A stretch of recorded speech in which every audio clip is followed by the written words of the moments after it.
Um, yeah, well, I should say thanks a million for doing this. Of course. Uh, I really appreciate it. We finally made it happen. Yeah, Um, man, all over. We've been all over the place, man. yeah, I was thinking it was funny. So, just for I suppose anyone else who doesn't know, um, we spoke like pre stage two, I think, or maybe pre stage one, and we were kind of back and forth about a date. And then I was like, look, relax and enjoy the ramp up to the games, and we'll talk afterwards. And then kind of both were busy and both forgot about it. And then I saw Proven put up a picture, and it was like two big announcements coming, and there was two silhouettes, and I was like, that fucking bottom one is Alex Smith. I fucking know that's Alex Smith, and I'm pretty sure that other one is Will Moorad. And I texted to one of my friends, and I was like, like I just want to have it written down somewhere. I'm not confident enough, or like maybe ignorant enough to put it on my story and like out the two people that they're announcing. So I was like, I just want to say it to somebody that shadow is definitely Alex Smith, and I'm pretty sure the other one is Will Morad. Yeah. And then I couldn't find it when it was announced Alex Smith. I was like, I fucking knew it. And I was like, if that one was Will Morad, I'm going to like scream. And then I couldn't find the text, and I was like searching through all my messages. So I put it up on my story being like, who was I talking to? Like, who? I've definitely said this is someone. Who was it? So they put it up on their story and tagged me in it, and then I sent it to you, and that's how we made things happen. So I think shadow identification, I'll have that in my Instagram bio. Hey, I mean, that's pretty good. I was actually doubly impressed because you're wearing a weird jumper as well, so it kind of made it look Yeah, like you're wearing a collar. And I was like, I've never seen him wear a collar. I've never seen anyone outside of like lacrosse teams wear a collar. I'm gonna start wearing just like collared shirts in the gym. Start a new trend. Um, are you drinking coffee there now? Yep. Nice. What is it? It's there's like a local coffee shop in the town Is it like that I live hipstery? in. It's kind of is. It's called it's a donut shop actually, Itty Bitty Donuts, and they have this coffee company in their Oh same yeah. building called E&B Coffee. It's cool. It's like an old little house. I kind of live in like this little country town, maybe 20 minutes south of the gym we go to. That's in Brentwood. So I'm kind of off in the new part of the suburbs, if you will. It's still pretty You're rural out trend here. setting. Yeah, it's nice. We just actually got a new house in November, Oh, so congrats. yeah, thanks. We got the home gym set up, and I'm actually in our like upstairs TV room, That's good. which is nice. More room to spread out. Do you drink coffee like as a enjoyment thing, or as like oh, I need this now for an hour's time? Uh, I kind of like the ritual of it in the morning. I'm not sponsored by this company, but Laird Hamilton, who's like this big wave surfer, his coffee, I just bought it. It's like one of their blends, and it's called Boost. I swear by it, man. Usually I'm like a 2 coffee a day guy. I've been drinking a cup of that in the morning, and I'm like good the whole day. Oh. This is my. I ran out 2 days ago. This is my second coffee, but I was doing a podcast, and it gives me something to sip on. It's just not water. Yeah, I hear that. I love hearing about guests like coffee memories. So most people, Chris Hinshaw took it really literally, and focused on an actual coffee that he had, like a bean and a scenario around it.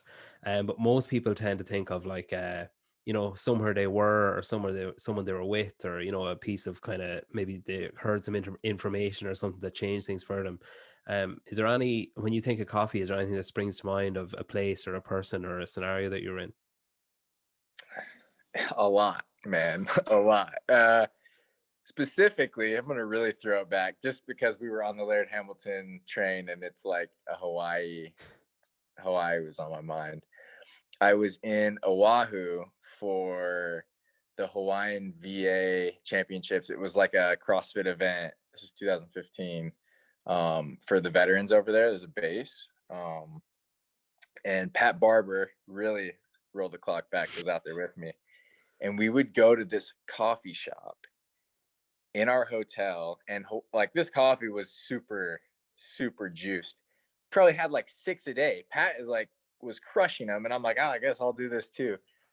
I've never had the shake so bad, and you're like time delay. Like I was jet lagged because it's however many hours ahead of or behind us, I guess. So yeah, there's my coffee story. I drank way too much coffee with Pat Barber in Oahu for 4 days or whatever we were there for, just overly caffeinated and shaking and meeting people. Yeah, I remember we went to like a coffee expo here in Ireland, myself, my wife, and there was all samples at the different stand. You know, you just different companies and you try a double espresso or whatever. And like I started to feel really sick. Like, you know that feeling in a nightclub where you're looking in the mirror going like, come on, you're fine, it's fine, You're gonna, everything's fine. And their whole room is like you're tunneling. like, Yeah, I was like, "Oh, there's something seriously wrong with me here." Like, and then I was at another counter and I said to a guy, I was like, "Geez, I don't know how people drink this much fucking coffee. I legitimately feel sick." And he was like, "Oh, you're not supposed to swallow it. Like, you're supposed. It's like a wine tasting. You're supposed to like sip it and spit it out." spit And I it was like, out, yeah. drinking these double shots of espresso. I'd say I had about Just 20 ripping shots of them. espresso. I had a nice little I had a day, or I had like 3 hours, I won't say a day. I had like 3 hours after Filthy 150 where I had to kill some time before my flight. So I drove into Dublin and walked around, and I got a coffee from some coffee shop there and just like walked around for 3 hours. So I had a nice little like coffee adventure in Dublin solo for Yeah, about 3 hours, which was great. Just kind of like stayed pretty close to the river. yeah. But there's plenty of stuff to see around there. Yeah, I sent Tim Paulson on a little trek around. I kind of gave him like 6 different coffees, and I was like, go to this one, this one, this one. I don't know if he got to them all, but he definitely enjoyed the ones he went to. Dublin is kind of, yeah, it's got a good little coffee scene going. Um, I've heard you on you've done a good few podcast interviews. Yeah. Um, do you listen to a lot of podcasts? I listened to Joe Rogan. If he has some guest that's intriguing to Yeah, yeah. me. I like it, listening to interviews, not necessarily like specific podcasts, but I like listening to interviews of people of interest. Oh, you Not search all of the them are. guest, we'll say. Yeah, Yeah, yeah. Like if that's what I do someone's as well. intriguing to me or they've done something cool, I'll like Google search them and listen to them speak rather than being like a devout follower of a certain podcast. But I'd say Joe Rogan's probably the podcast I've listened to the most as far as like one specific podcast. He's pretty entertaining, but I think he just switched over to Spotify or Yeah, he something. signed Like, some like exclusive, like a ridiculous amount of money deal. So he's just yeah, with them, I think now. Yeah, but I always go on to Spotify or Apple Podcasts and just search the name. It's more entertaining if you do it on Spotify because if you search the person's name, episodes of podcasts will come up, but also in some instances, playlists will come up. So someone might have a playlist on Spotify, and you really get an insight into what someone's like if you okay, yeah, yeah. listen to an interview and also get to browse through their playlist. I don't have Spotify, man. I'm like living in the Stone Ages. Yeah. I'll download it. Yeah. I've heard. So I listened to a couple of your interviews the last few weeks. Okay. And I've seen you do a lot of kind of questions on Instagram and stuff as well, like the little question boxes and stuff. Is that like is that process of engaging, is that something that like you enjoy doing, or is it something that you maybe feel like an onus of responsibility to do? No, I enjoy it. Like maybe there's some responsibility to like put myself out there or let the community know that I'm not just somebody who lifts barbells fast, because that's not really, what's that worth, right? So Yeah. I think it's important to like speak and articulate your thoughts and things like that. But it's fun, and some of the questions are great. Some of them are absolutely ridiculous, and I try to do a healthy balance of me trying to like not be too much of a smartass when those stupid questions come up, but also letting people know that like if they say something stupid, they're going to get a stupid answer because but for the most part, they're like, what's your diet? What supplements do you use? What's your training regimen? Stuff like that, that obviously I talk about all day, every day. And I'm happy to share what's been successful for me in my process. Yeah, So I suppose those are fun. an easy way to fulfill some of your like contractual obligations as well. If someone says, "What supplements do you use?" It's like, "Oh, brilliant! I can tag them in that story, and then that's done." Totally. I was talking to Royce Dunn there the other day, and I was like, he put up a question box, and I commented in it and said, you know, how many of these do you get? Like, you know, how many responses do you get? And he replied and said, like, oh, a shit ton. And he said that he's usually nervous that it's just gonna that nothing will happen. And I get the same. Now I've like obviously got way less followers than you, but I'll put up a question thing, and there's a genuine moment of trepidation where I'm like, fuck, what if no one responds and says maybe I shouldn't put. Yeah. Do you ever worry that like you'll only get stupid questions, you'll get no questions, or you know, I suppose the benefit of it is only you can see the ones that come in, so you can kind of filter them. Totally. No, I've never been worried about that. Even when I like had less followers and that was like an option to do these Q&As, you get what you can get, and if you leave it up long enough, you'll get a few. Yeah. Um, I remember when it so, came out first, like God, it's like you know when you look back on MySpace or Facebook or whatever, and you see your old status, and you're like, what the fuck did I say that for? Like, who thought that was a yeah, good thing? idiot. I remember when I had like, I'd say maybe 20 followers on like my own page, my personal page, putting up a question box. And I vividly remember typing like, okay, let's do this, as if like there was going to be an onslaught of questions that I wouldn't be able to handle, like from like my mainly family members. Yeah, I mean, most people like follow my channel for fitness stuff, Yeah. unless it's like my family or friends that don't really care about CrossFit at all. So it's you kind of know like what questions you'll get, unless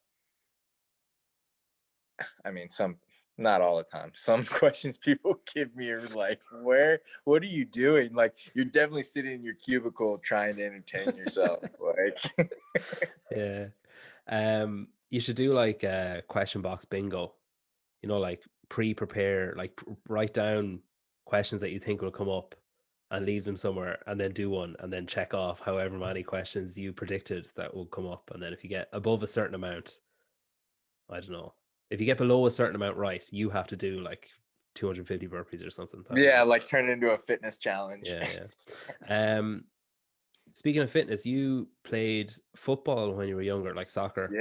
Yeah, a lot. I mean, Um, you're pretty close. Like you had like trials and stuff. You were like on the cusp yeah, of turning pro. Is that right?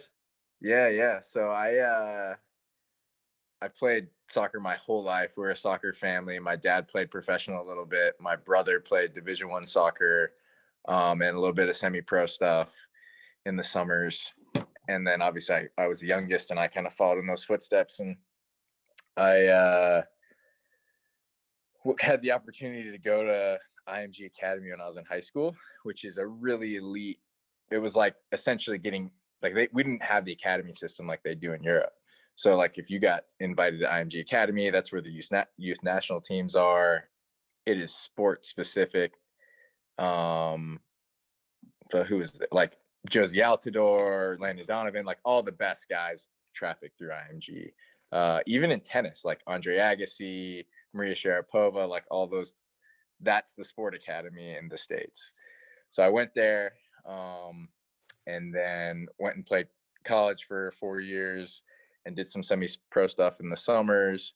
And then after my senior season, I went to the USL Combine, which is like the championship, like right below the Premier League, Mm-hmm. and got called into several preseasons. And then I got released on the last day at both organizations, and I was kind of like totally disenchanted with the sport.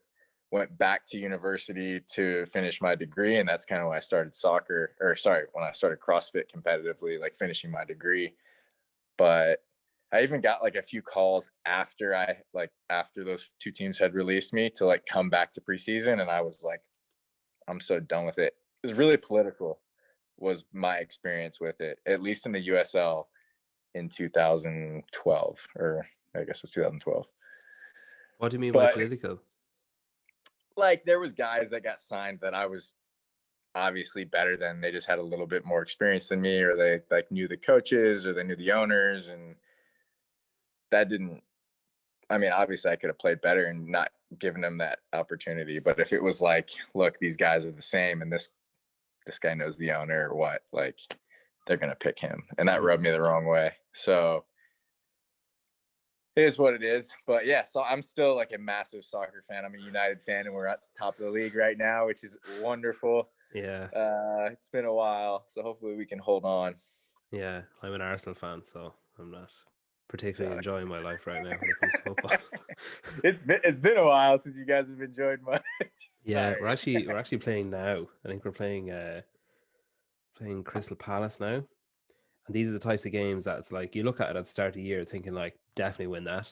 And then it comes up and it's like, oh, somehow we're losing 4-0. It doesn't make any sense. No, it's 0-0 at the minute. I was looking up your history a couple of years ago. When the year you finished 10th at the games. Yeah. So I was at that with my wife. And like, you know, I definitely would have in the past definitely been someone that's guilty of knowing like 5 male athletes and 5 female athletes, and then like Rich Froning, and just assuming like I'll need when I need to know the rest of them, they'll make it clear that I need to know who they are.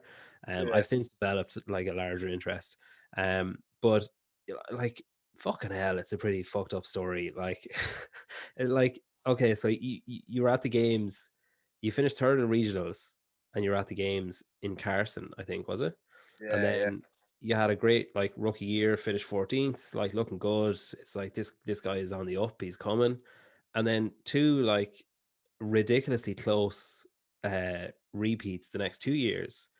And then like is it difficult, say, having the experience of podiuming at regionals, being at the games, and then like twice just being out of reach? Like, I mean, once you can kind of be like, right, okay, I was so close, I've obviously still got it, I'll go again. But then the second time must be really crushing, like to have to lift yourself again a third time to go again. Yeah. So 15, I had a broken first rib, like a complete fracture of my first rib. I did that like 3 weeks before regionals. I finished 7th, which isn't bad to like considering that, but it was easier for me to like swallow the result of that weekend because there was massive impairment in my performance. Like we did a max hands, we did a bunch of overhead squats in that chipper. My whole arm was numb because of the bone was like out of place. We had a max handstand walk, same deal, into a max snatch. And if you go back and watch that video, like that whole side collapses. So like it was like I did as best as I could with the tests that were given, and like I was losing some stability there, man. Like not all the bolts were in place to support 275 pounds over your head. So that was easier. 2016 wasn't. 2016 kind of messed me up for a while for a few reasons. Like I underperformed in a few workouts. I missed by like 5 points. It ended up being like point something seconds from keeping me out of the games. And then they did the cross regional comparison, and I finished 6th across all the regions in the world. And it was like, I finished 6th in my region and 6th across the board, and I'm not at the games. Like we can talk about structure of the games and how it's been all over the damn place the whole time CrossFit's been like a sport, but that was like that ate at me. Obviously it was on my shoulders. I underperformed in a few events, but also like, am I really chasing this sport that like the 6th best guy in the qualification process doesn't get to go to the world championships, and there's guys from other regions that are obviously not as good are going, right? And there's a lot of things that go with making the games, as far as sponsorship goes, monetary reward, and in a sport that's still like growing, it's important to have that backing, right? Like making the games is a huge bonus in a lot of my endorsements. So that messed me up for months afterwards. Like couldn't sleep, like probably mildly depressed, but I got over it, and I've been an athlete my whole life, so it's easy. That was probably like one of the tougher things I've had to deal with, but I was training throughout it, but it would wake me up at night. Like which is pretty intense for anybody. But Were you waking up like angry or upset, or like was it like like anxiety or nauseous, nauseous? like waking up and just ugh, like And I don't know. was there a catalyst that changed it then? Was there something that clicked that just kind of like, you know, brought things back into focus for you, or was it like Well, a kind of a yeah, gradual getting over of it? it was gradual, but I was still like I was immature, right, as a man, and it's just part of my development. I The next season was coming, right? So it was always like horrible through the games of that year because like I thought I belonged there, and by all measures I did belong there, minus you know not qualifying through the that current regional structure. But like I knew I was good enough to go to the games and perform well at the games, and I think that's just self-belief that I've always had no matter the result. Sometimes the cards don't fall your way, but the next season was rolling up, in a couple months. So it was almost just like coping with it after regionals through the games. And then once the games ended that year, I could refocus for the next season. And then 2017 was kind of where it like I got sick and had to retire. Yeah, I like so this is where it gets really fucked up. So like Yeah. I was going through the Let's years. get into it. I was going through the years on you know, the games website. It tells you each year of the regionals, each year of the games, and there's like a gap.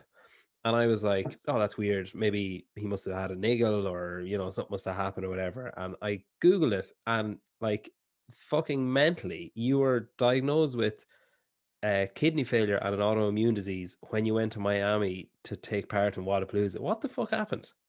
Yeah, man. So I prepped for Wadapalooza, which was in January 2017. Normal. I had podium there the year prior. Like it was Miami's always a great place for me to compete, like historically. And it doesn't hurt that like all my buddies always compete there. Like Travis and Noah are always there, who were like two of my close friends in the Hmm. sport. So it was like nice to like be with guys that you're buddies with, in your training. So went down, was seemingly healthy leading into it. Like prep went well. Did the first event, which was assault on Fran. Had a really bad reaction, like threw up from the workout. I don't typically or ever get sick from any hard fitness. Like went to the emergency guys that can the EMTs and stuff, and they didn't really do much for me. So I went back and just like laid in the lounge chair the rest of the day, and then finished the day of the event. So that night, I wake up and my back feels like it's on fire. We're like staying in a high rise downtown Miami. I wake my wife up. She's a nurse, and I'm like, "Hey, babe, like my back feels like it's on fire. Like it's horrible." And she's like, "Maybe it's like back pain because I've had like bulging discs and all that crap that comes with this sport before, and you get like weird nervy sensations sometimes." So she's like, "Maybe it's your back acting up," and I was like, "Okay." So I went down to like the 7-Eleven at 3 a.m. on what was that, Friday night, and got some like indigestion stuff because I didn't know what was going on. Took it, went to bed. Woke up at 7 to like cook breakfast and then get ready for the day. And I had a one sip of coffee and like immediately went to the bathroom, was like throwing up. And I was like, this isn't good. And I told my wife, was like, you need to go to the hospital. Like this is not normal. And I called Max as my coach, and I was like, hey man, so this is a situation. Like, I don't know what's going on with me. And he's like, dude, you need to probably just go to the hospital. Like, your wife's a health professional, listen to her. And I was like, okay. So we went to the hospital, and I hadn't like peed or anything in hours. So like you're filled up, but I couldn't. So in immense pain, like you feel like you're gonna explode. So I go to the hospital, and they take my blood work, and they're like, look, your CK levels are pretty high. I didn't have rhabdo, but your kidney function is like in the gutter. We need to admit you. So I ended up staying in the hospital for 6 or 7 days. Maybe it was longer. And during that time, they wanted to take a biopsy of my kidney just to make sure everything was okay. Because my everything was trending in the right direction. When I was I was in bed rest, just with an IV. But they took that biopsy, and the doctor down there, who maybe had kind of a dogmatic approach to diagnosing people, came in and was like, look, you have this kidney disease and you should probably retire from the sport just because of the demands it puts on your body. And, if you want to have a long, healthy life. So I was like, what the, this is okay. Like, I guess I'm done. So I made the decision then. I can't really, I guess it was there, or I almost was like pushed out of it, the sport. It felt like if I want to have a long, healthy life with my wife and my family, like this is the smart decision to do. So I stopped, came back to Tennessee, ended up selling the CrossFit gym that I owned with some friends, and got a job in the e-learning space doing consulting, like selling e-learning technology. A guy that went to my gym was like a really successful businessman in that world, and was like, hey, I want you to come work for me. So I did that for about a year. And Like that must be like gut wrenching being told, no, sorry, like that's it, you're done. And then so like when your whole life to that point has centered around some kind of sport like soccer or CrossFit or yeah, whatever. And then so like when you sell your gym, is that a decision made to kind of shut the door on that part of your life? Like, I don't want to be around that because it's going to be too yeah, hard, or is it like, financial, or like what brought you to the yeah, decision to cut ties so severely, I guess? yeah. I think I just needed it. I needed to like purge that part of my life because it was everything for a long time, and that felt like the right thing. I was like, okay, well, maybe this is just my next step in my life. I've had a relatively successful athletic career. I've done a lot of stuff that people will never know what it's like, or just been blessed with the ability in athletics to perform at a really high level, or what people deem to be a high level. Yeah.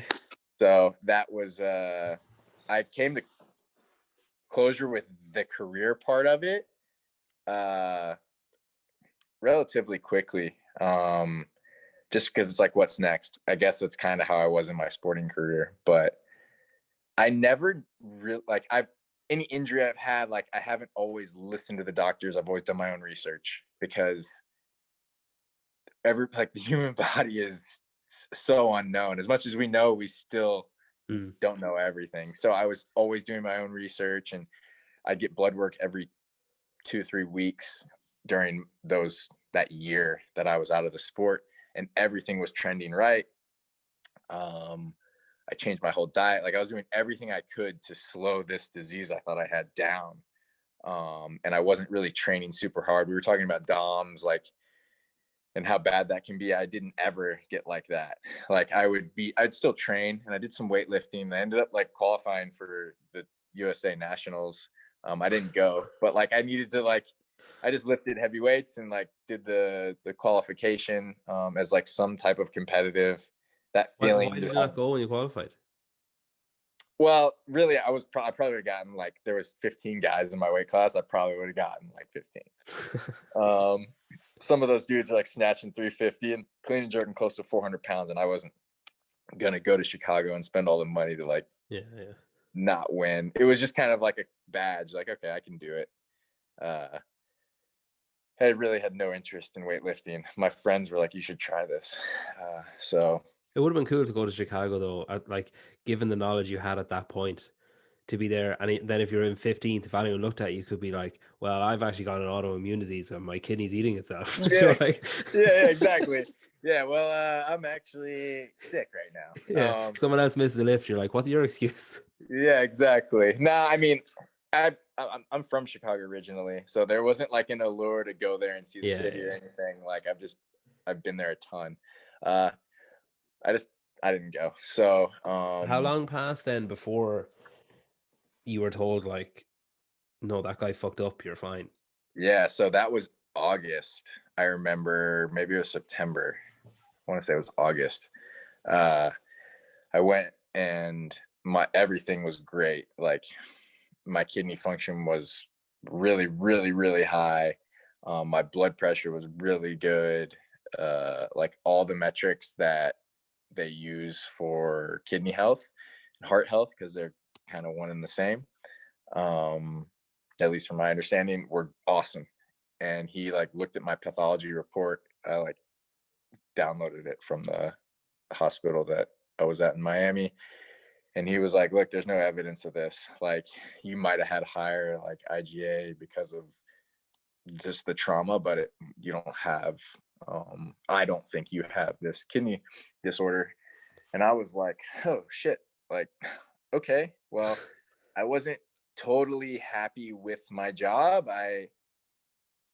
It was rewarding financially, and it was, and I learned a lot about just the corporate world and how it operates, which is valuable. But it didn't feel like it was right for me. So I called Cass, who's my wife, on the way home, and I'm like, hey, so this is what the doctors told me.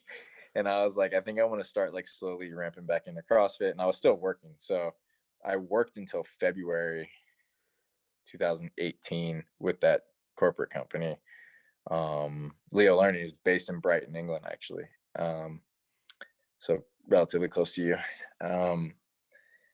And hit Max up and told him, hey man, like let's start rebuilding. So I like literally my rebuilding process started like right during the open pretty much of 2018. And I didn't qualify for regionals, but like, dude, I was working 9 to 5, like training a little bit, dealing with a lot of PTSD associated with training, because in CrossFit, it's such a pain sport. So there's a moment in a workout where you can kind of push and go into the great unknown, or you can rev it, like you can throttle back and keep it comfy. And I was not comfortable exposing my body to that stress of like pushing it and really gaining adaptations. I was like, last time I'd done that, I got real Yeah. sick.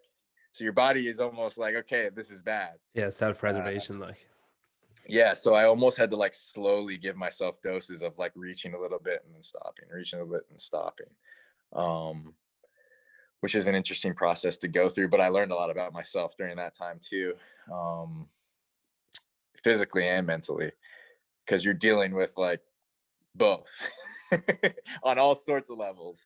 So It's basically didn't like, make I it suppose that you're year. you're fighting your fight or flight instinct every time you Yeah, do anything over like 70%, yeah, RPE or whatever. You're basically like fighting against it. And is that, I guess, the bonus there is you've got Max, who had known you previously, so knows what you're capable of at your best, and then knows what you've been through, and then knows that you're not going to bullshit him and be like, no, I'm fine, or knows that you're not going to say like no to doing something. I guess it's good that you had him, and that you didn't start out yeah. with So someone new, I guess. yeah, it was like a friend at that point, Mm. right? And he was really conservative. Like he didn't necessarily want to work with me He's probably like, I because almost killed him the last time. yeah. So there was definitely that. He was like, dude, this guy will push himself to like the freaking hospital bed. Like, do I want to open that can of worms again? But being a friend, like you're gonna help your buddy out. So we were very strategic in how we pushed it, and I didn't really have an expectation of making it in 18. Just like I know what it takes to be at the top of this sport, and I was not putting in that work. Just because that wasn't where my focus was. But Mm. leading into the next season, it was like, look, like training was going great. This is into the 19 season. And all my metrics are games level at that point again. And I have like friends who had been in the sport even when I left, who I could compare data with, and it just kind of keeps you, it reaffirms the work you're putting in is getting you closer to the goal again, which at that point was just qualifying for the games. So the 19 season went great, minus, blowing my hammy out at the games. Like In the sprint. you say it went great. Like, I mean, fucking hell. So talk about a comeback. You like first of all an unknown season, I guess, where I guess you're probably one of the few people that two opens in the year benefited because you had a chance, like a quicker chance to do something when October rolled around. But then like you finished third in the Mid Atlantic and third in Iceland and won Brazil and I finished second in Iceland. That homie was cheating. And I would have got my ticket there if he wasn't freaking juicing up. no, but then you wouldn't have got to go to Brazil. True. And Brazil was cool. Yeah. I really enjoyed South America. Or like, were you anticipating that? Obviously, you're comparing metrics with other people. So you got like Noah and Travis and people to kind of keep an eye on and compare to and stuff. Like, are you anticipating that kind of payoff though in your first year back, or did that seem maybe further away when you're in the depths of your training? I wasn't sure where I was because like in the gym, my metrics were elite by all stretches of the imagination. Like I'm snatching 300 pounds, I'm cleaning over 350, 360 pounds. Like I ran a sub 5 mile that year. Like everything was like, okay, you can do it, man. You just got to have the opportunity. So when the new season came out, and you can do all these sanction events, I was like, cool, I get to travel the world. I get to compete. I need to compete because I hadn't competed in 2 years. And it's just different to be in the game, in the warm-up area. The intensity is higher. Fueling's a big, like, how are you going to fuel throughout the weekend? Fueling at 28, 29 is different than 26, 25. Like, it's just, I need to relearn what my body needed for competition weekends. So I was like, let's just go. Let's do as many as we can until we get the ticket. So I was leading Mid-Atlantic all weekend. And then I bonked on Sunday. And it was like, I just didn't have the juice. I wasn't used to the intensity for 3 days in a row over 11 events or whatever it was. And I dropped down the third. So I sat down with my wife, Max, and my nutritionist, and I was like, look, this, like, what can we do to improve on that performance? Because I had my chance to win it and I bonked. So what do we do? So the training was great. My headspace was relatively good, but it was nutrition. So I sat down with Jamie Free, who's 27, health and wellness, is my nutritionist. He's been my nutritionist for a while. He actually owns the gym I go to, or is one of the owners.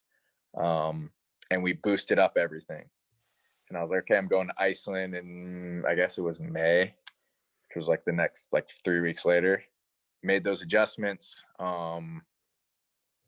Was really intentional about all of that the whole time I was there, and that competition went great. It was different because there's so much going on. Like Mid-Atlantic, I was leading all weekend, and then I bonked Sunday. Iceland, I got like 20th on the first event and had to like climb my way back up.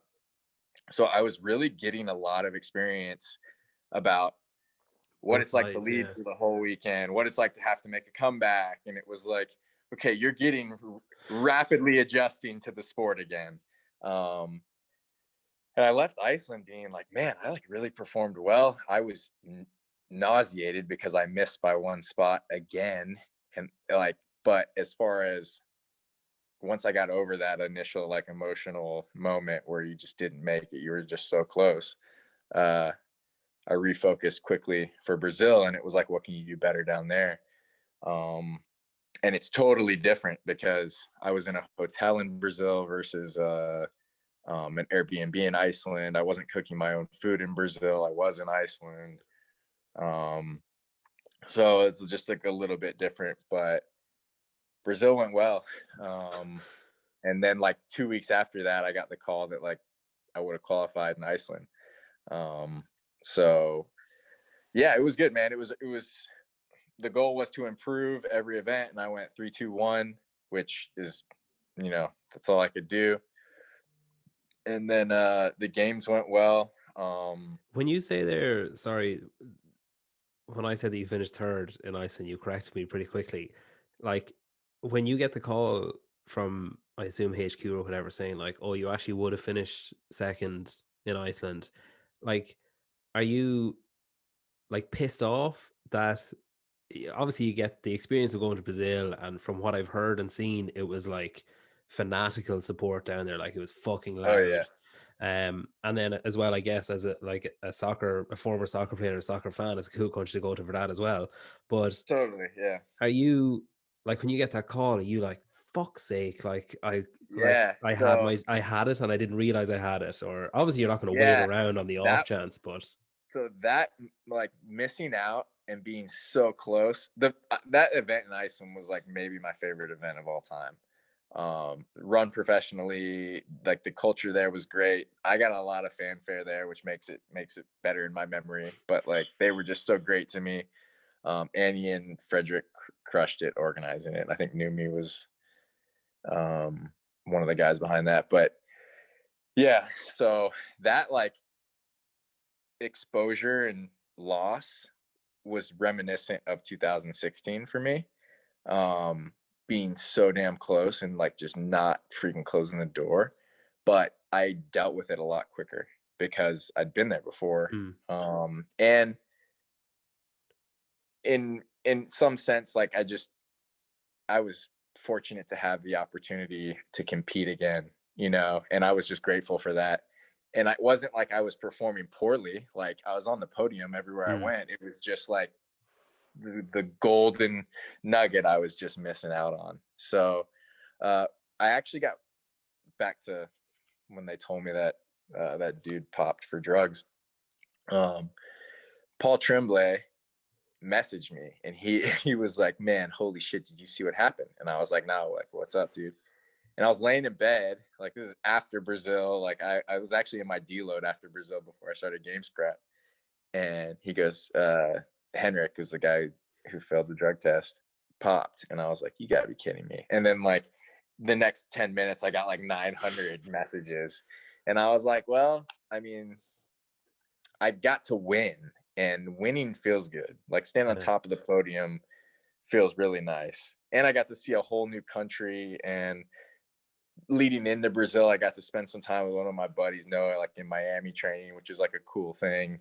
So there's a lot of positives. Like I got to travel the world with my family. yeah. I guess it would have But been harder to take if you were sat at home.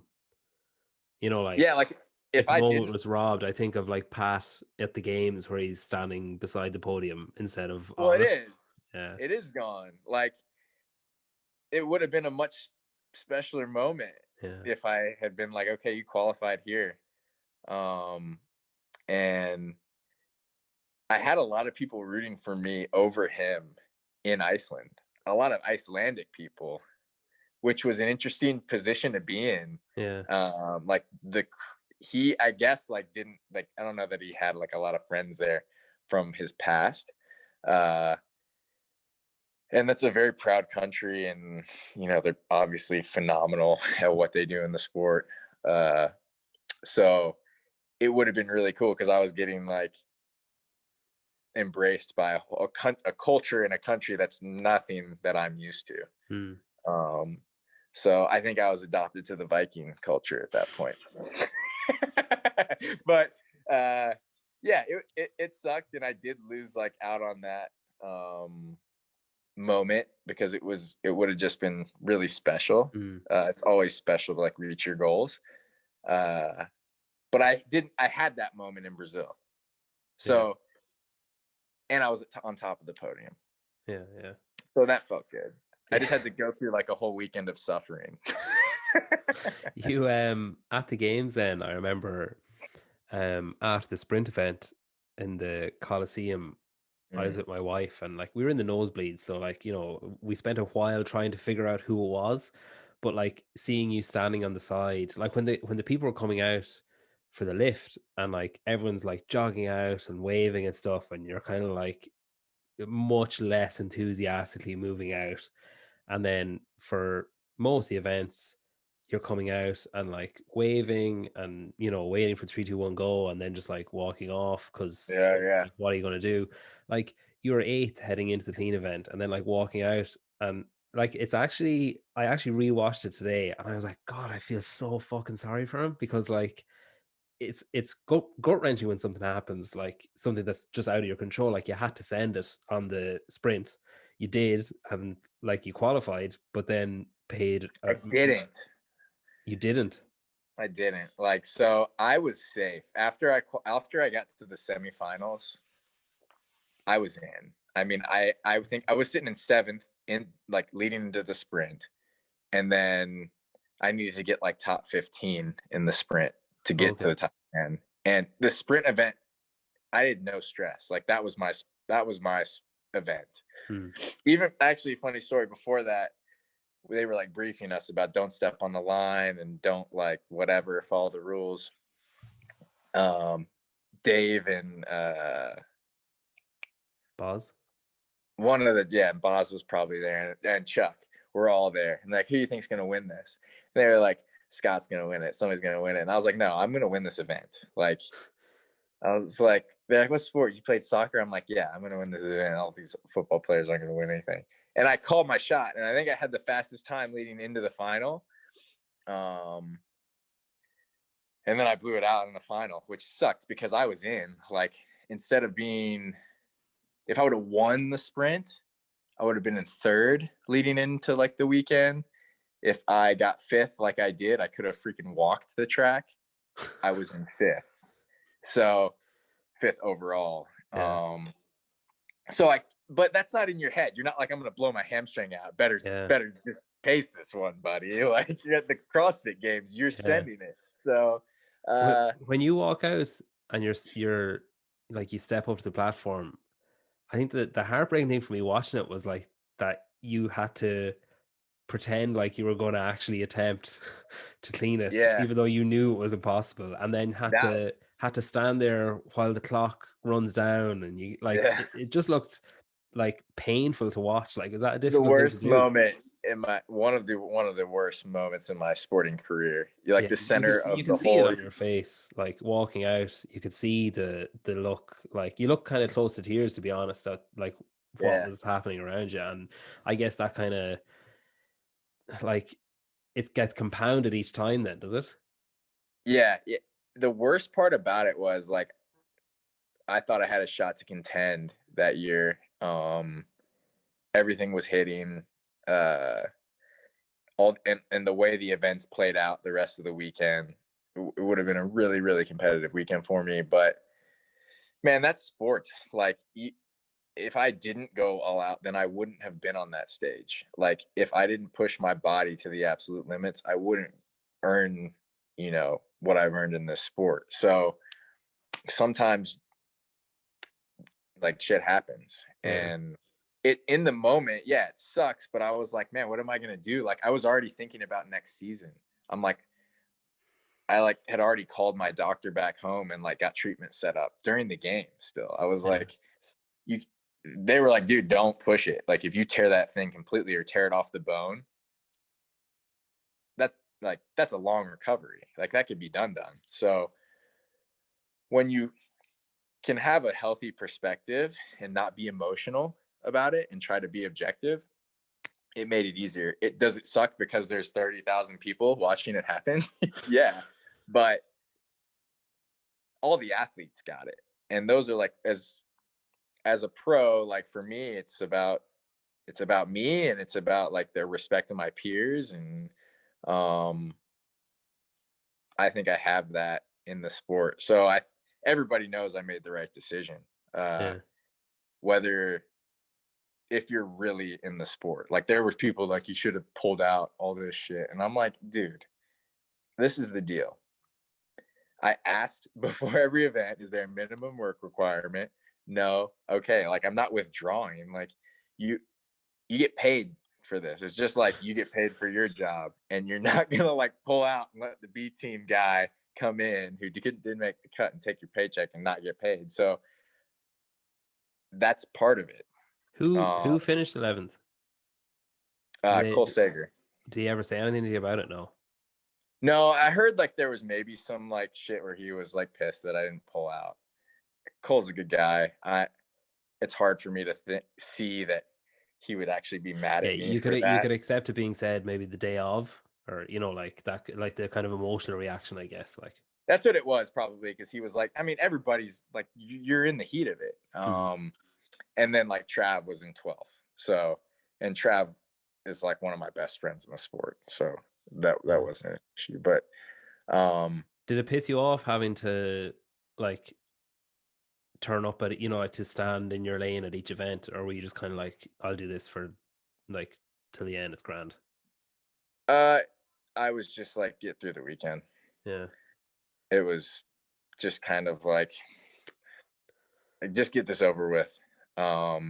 It's a remarkable turnaround, really, when you say there that, say, the end of your other stories, like there's a gradual improvement in like mindset throughout. So you go back to the story of regionals, and you're like, fucking waking up sick in the middle of the night over that, and then Iceland is like, yeah, it was pretty annoying, like, but I had Brazil and blah blah. Whereas this one, you're like already setting yourself up for future successes in the midst of the crisis, and you're already saying like, that sport, fuck it, it happens. Like, I'm not going to half arse an event or whatever. So it's like, kudos on your self improvement, because that's a remarkable turnaround for in whatever 4 years, to go from waking up sick in the middle of the night to calling your doctor halfway through an event being like, yeah, I'm gonna need some help next week. Yeah. I mean, that's the way it is, and that's becoming a real professional. And that's a lot of work that I did with myself and working through my processes and how I'm gonna manage my existence. And right now it's as a pro athlete. But it's also was through, like talking with my family, talking with my friends, and just finding a healthier perspective. Yeah. And going back to the kidney thing, like before that, I wouldn't like go hang out with my friends if they were going out, or I wouldn't. I was just like, I isolated myself because I thought that's what I needed to do to be the best, and I didn't have a lot of balance. So when I had to leave the sport, and I was like, oh man, like I started hanging out with my friends who I hadn't hung out with in like a lot forever, like my college teammates and stuff. And it kind of gave me the perspective on like that made me happier on a lot of levels, like to just leave work at work, spend time with my family and friends when I'm with them, and just be more present in whatever situation I'm in. So I think through experience, right, you should learn. And if you're not, then I don't know. I try to learn from experience, but yeah, man, it's been a roller coaster, and I've learned a lot. In a perfect world, if I never got hurt and I've always performed great, who knows? But that hasn't been my story. Yeah. But Up I'm until better from it. So up until recently, you mentioned Max and Training Think Tank a few times there, like, and then you've been with them until recently, and then this week you were confirmed with Proven along with teammate yeah, Alec Brook under Shane's tutelage. What brought about the change? yeah. So I've been with Max since after the games in 14, and up until Rogue, we were working together like um, every week, training, talking, all this stuff, and nothing bad happened. I just was like Brooke hit me up and was like, hey, I'm moving to Nashville. Do you want to train? And I was like, of course. So we trained a little bit, and then I did all her games prep with her. During that time, like I wasn't getting programming from Max or anything, and I was just kind of in contact with him about what I was doing, how my body's feeling, all this stuff, just like normal stuff. Then that was all Bergeron's. Then after the games finished, B was going to make a change. Street and Alec had moved into town. And then we were kind of restructuring. We were figuring out what we were going to do for this season. And for me, like I coach too for a living. Like I have a nice little stable of athletes. So I have an appreciation for uh, training environments. And again, I put a lot of thought into it. And I was like, you know what, like for me at this point in my career, it's more enjoyable and it's more advantageous to have high level training partners every day of the week, every session, to have in-person coaching or guidance. Um, and I just wanted to make the move just for that. Like it just is fun to be a part of something in my gym. And it all came to Trivium, which is the gym I train out of, which is like so awesome. So I made the decision. It wasn't like an easy decision. It wasn't anything that TTT did wrong. If nothing, they did everything right. And I'm still great friends with Max and Trav and Noah and all them. I just professionally, for me, I think it was a chance to grow. Like I I've learned so much from training Think Tank and Max and all their processes. I picked up a little bit working through Bergeron's games prep with B, and then now I get to work with Shane. So I'm really kind of just trying to be a sponge as far as training philosophies go. And obviously being an athlete myself, there's another perspective apart from just like writing the programming. Like all those guys I mentioned, they just write the program, they don't actually do the program. So I'm just trying to learn a lot. It's going to make me a better coach, it's going to make me a better athlete. And I'm super blessed to have the training environment that I'm with every day. I mean, that's actually another games athlete just moved to town, John Colty. So that's me, B, Street, Alec, Colty. That's 5 games athletes. And then we have some sanction level athletes also at Trivium. So The two guys that own Trivium are pretty good as well, aren't they? yeah, and they're masters guys, and Yeah. they both have a shot to make the games. Jamie Free and then Nate Dodd. So it's studded out, and the community there is awesome. Yeah. I assume as well then the long-term plan is keep Tia around close to Nashville, and then you can all make a play for the affiliate cup then whenever you feel Yeah, like. yeah. Hey, who knows, man? I'm gonna enjoy the indie world as long as I can, but and I've always said I'll never do team, but I'm sure like if the right opportunity arises, it might be Yeah. fun. Um, Was it hard with like essentially growing up in the sport or maturing in the sport maybe with training think tank and then Noah and Travis, is it hard to kind of like, obviously you're still friends, like you're wearing Noah's hat, you're obviously still in contact and oh stuff, yeah, but gotta help your buddies out. is it hard to kind of walk away from that, like into, I guess, what's essentially like a bit of an unknown? I know like Brooke and you trust her and you've seen the programming and stuff, so you have a vague idea of what it's like and whatever, and Shane's got a track record, but like to walk away from maybe that like comfortable environment, I guess. Yeah, for me, it was almost a complacency maybe with the TTT situation, if I'm being honest, and I wanted to be uncomfortable, Yeah. and I need that in order to grow. Um, essentially that's what happens in every hard workout, right? It's really, really uncomfortable, but you'll be better from it. So I don't know that it was hard. It wasn't hard for me because it was a professional decision. It wasn't like my friendships were on the line Yeah, yeah. with Max or Trav or Noah, or any of the other coaches at TTT. It was, look, I have the opportunity to work with one of the best coaches in the game, if not the best. And I'm surrounded by everybody else who's chasing the same thing as me in the same room. And I'm a part of something that's tangible. Like remote coaching is great. And I coach a ton of athletes remotely, but most of them have a training cell and I coach the whole training cell. So they're together and they're doing it all together until now it's been me doing the program or me and one other person doing the program. Hmm. So So it was a fresh opportunity. It was something that's going to challenge me. It's I interesting as love, well. Like we said earlier, I said earlier how you change your mindset from, like reacting, I guess, volatilely to situations that were coming up and stuff. But you've also kind of swung full circle of, I need to train on my own. That's what you need to do to get better. That's what I've heard. That's what I've seen. So that's what I'm going to do. I'm going to isolate myself. No friends. No, I cut myself Mhm. off.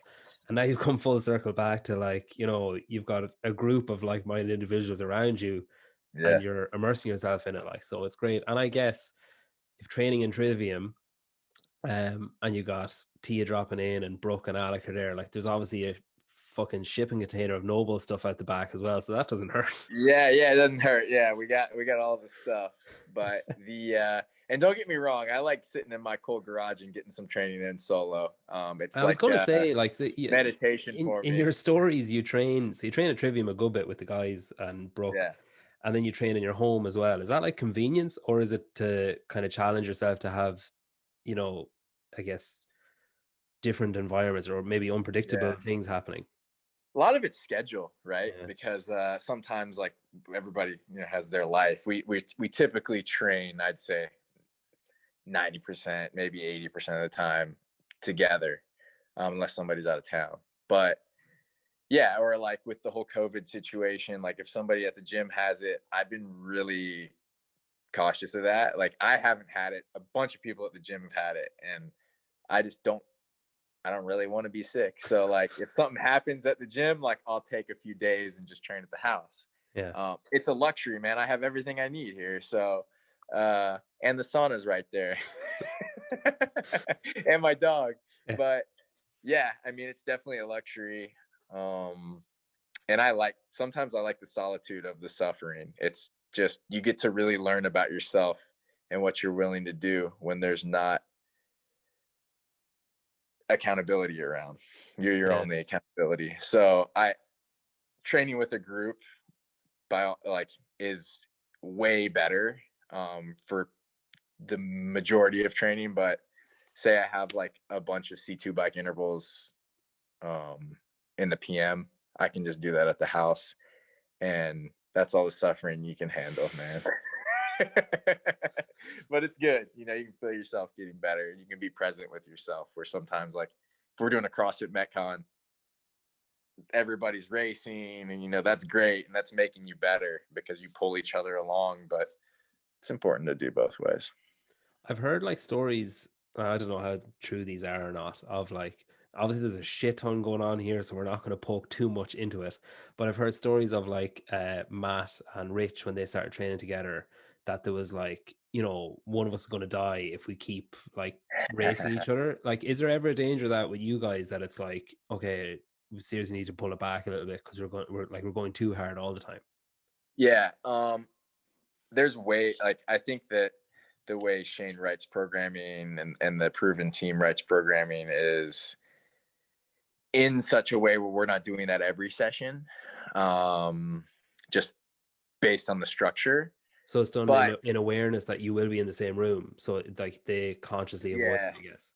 yeah, I honestly think it's been good practice for me to just stay in my own lane because I'm pretty dialed in my processes and how I approach each training session and each piece of training, where some of the people with me just are very like can just react and be great athletes and aren't as cerebral about it. So it's been a good exercise in like writing down what my intentions are for this Metcon paces, how many times I'm going to break, am I going to go unbroken, what times per round, whatever I'm doing. And that's the accountability.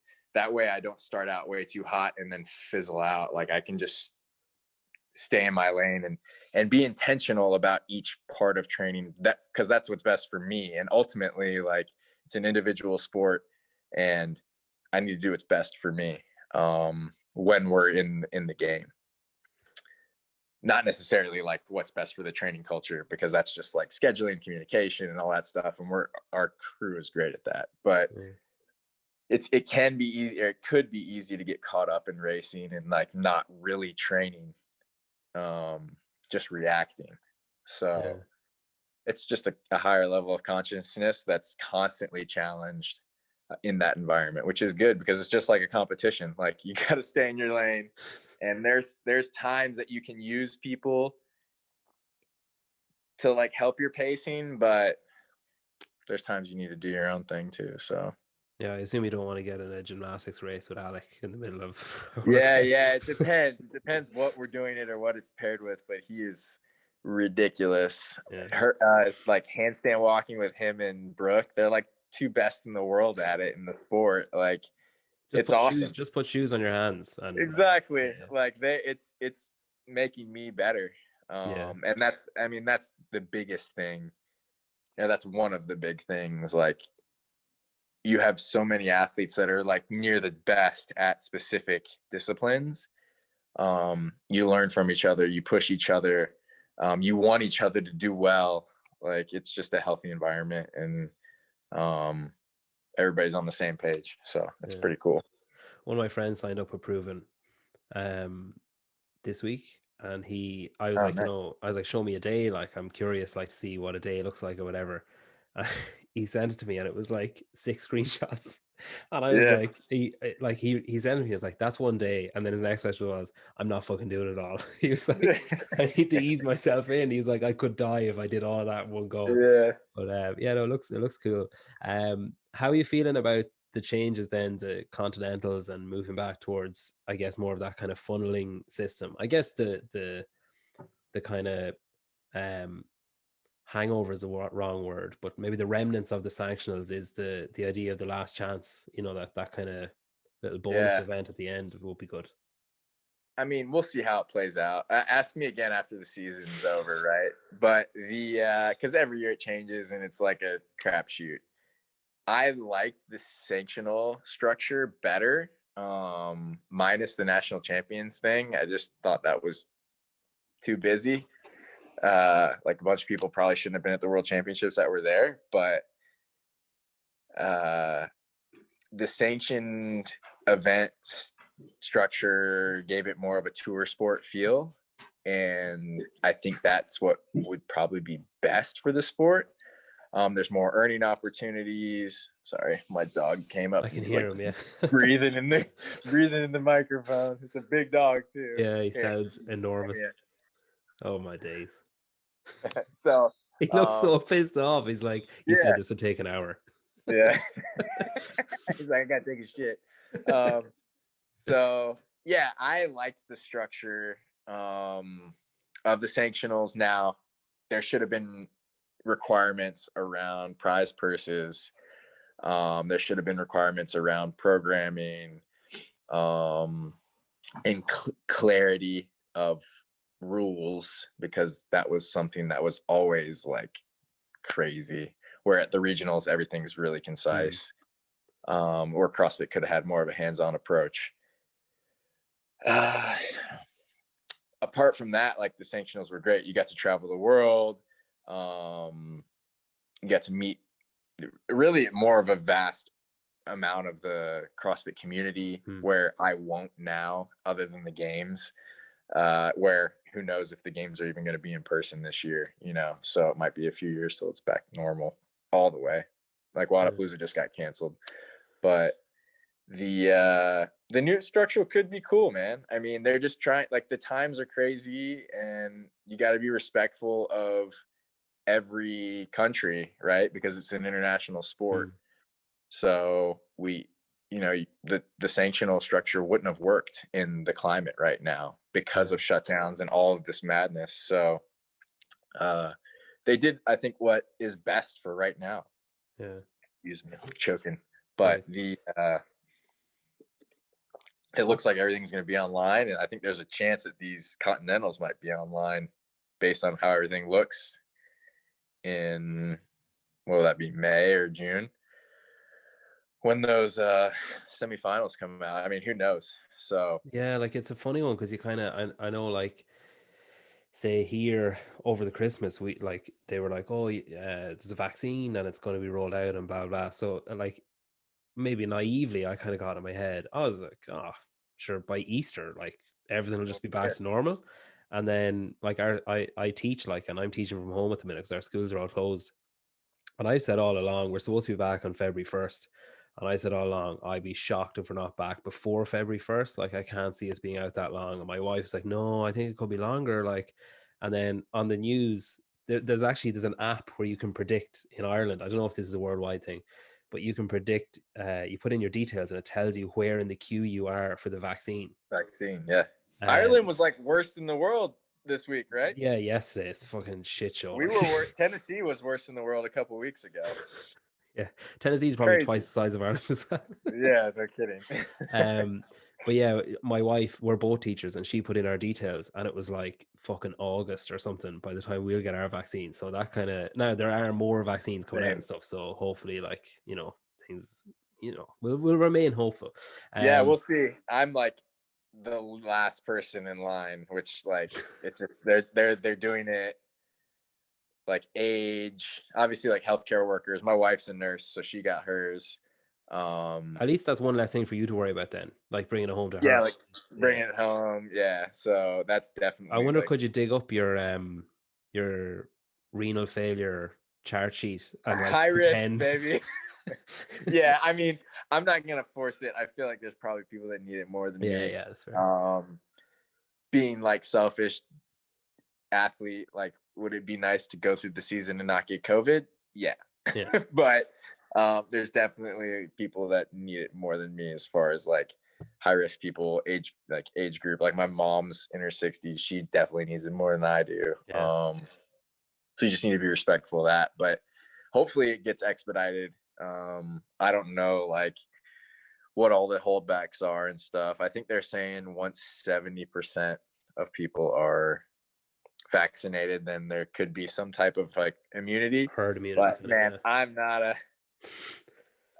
a disease expert, but I think it's similar to people who don't get their kids vaccinated for, you know, like measles or whatever. That if the rest of the primary school class or elementary school class are all vaccinated, your kid will be fine because no one else can have it. You know, I think that's the logic. But that's the deal. Yeah. So we'll see, man. I've know so many people that have had it.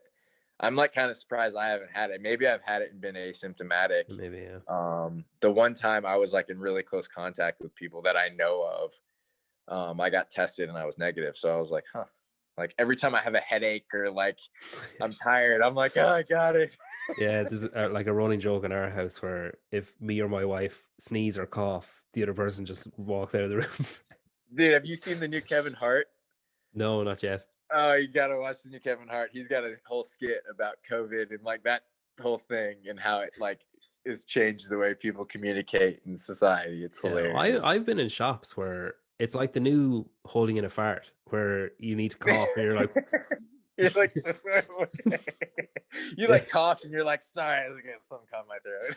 Yeah, I was in a shop before and I had to sneeze and I was wearing a mask, and like I don't know why, but I just was kind of like, I'm wearing a mask, so it's fine. So I just sneezed. I didn't do anything with my hands. I just sneezed. And my wife came over and was like, you need to cover your face when you're sneezing. And I was like, well, I'm wearing a mask. And she was like, yeah, but people think that you're not wearing a mask because your back is turned to them. And then you sneeze and they think you're just sneezing out into the air. She was like, those two old women were giving out about you until you turned around and they saw your mask. I was just like, all right, okay. So there's a set of like rules that you need to follow. But in fairness, I probably should put my hand up, but I think I was holding shopping. But anyway, well, okay, finish on a quick fire. Yeah. They're mainly either or. Yeah. So bike or run? Run. Row or ski? Ski. Snatch or clean? Snatch. Alec or street? No comment.